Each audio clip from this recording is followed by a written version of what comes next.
This video covers a straightforward bond enthalpy question. You will need to know the equation, which is the enthalpy of a reaction is the sum of the bonds broken minus the sum of the bonds formed. When you are doing an NZQA question in November, show your working. Set your working out so it's logical, so your marker can follow it.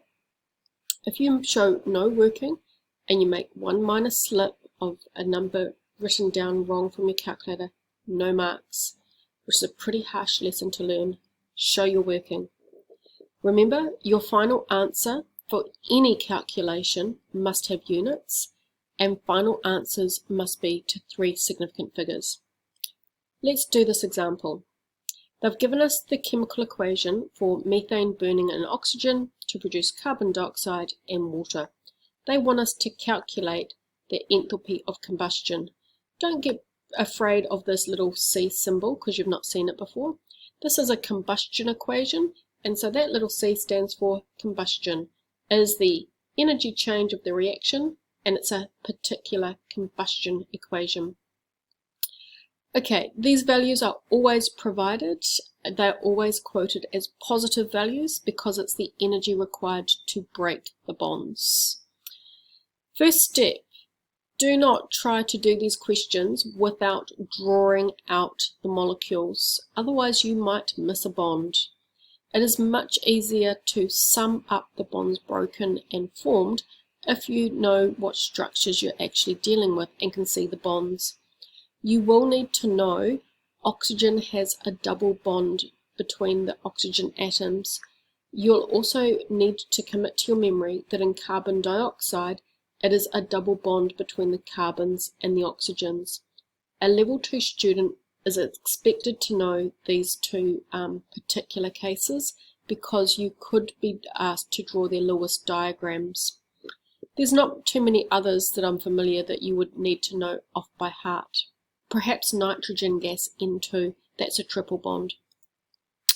Okay, once you've got your structures all drawn out, step 2 is to look at all the bonds that you need to break and form.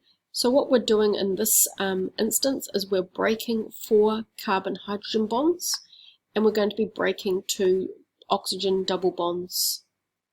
On the formation side, the bonds we need to make and form, we need to form 2 of these carbon-oxygen bonds, and we need to form 4 hydrogen-oxygens. Okay, so hydrogen, oxygen, hydrogen, oxygen. It doesn't actually matter the order that you write, so you could have written an O, oxygen, dash, hydrogen. They're not fussy on that in the slightest. Once you've got the atoms, rather bonds you're breaking, you need to show your working. So it's 4 times, use the values they give you, do not memorize them, 412, get your subtotal, and 2 lots of, now notice in this instance, you've got an oxygen single bond and an oxygen double bond. Be careful, you are breaking an oxygen double bond, so that's a little trick that they could slip in for you. So it's 2 lots of 496. Also, it's a good time to point out, notice that a double bond is not just double a single bond, because if you double up this number, then you'd get something like 292, which is not that value. So don't get creative and come up with your own bond values. Once you've got your 2 that you're and you've worked out your subtotals, then get the actual subtotal for the bonds broken. And then it's wash, rinse and repeat. You're doing the same thing. We're forming 2 carbon double bonds, so that's 2 lots of 743, and we're forming 4 HO bonds, which is where, I notice here it's switched around. That makes no difference in the slightest. It's an OH in the list, it's fine. So it's 4 lots of 463. Subtotal there, and you've got your 3,338.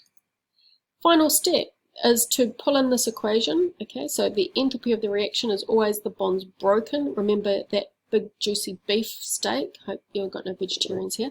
But your B for broken minus the formed. So bring in your subtotal minus, bring in your second subtotal, show your answer.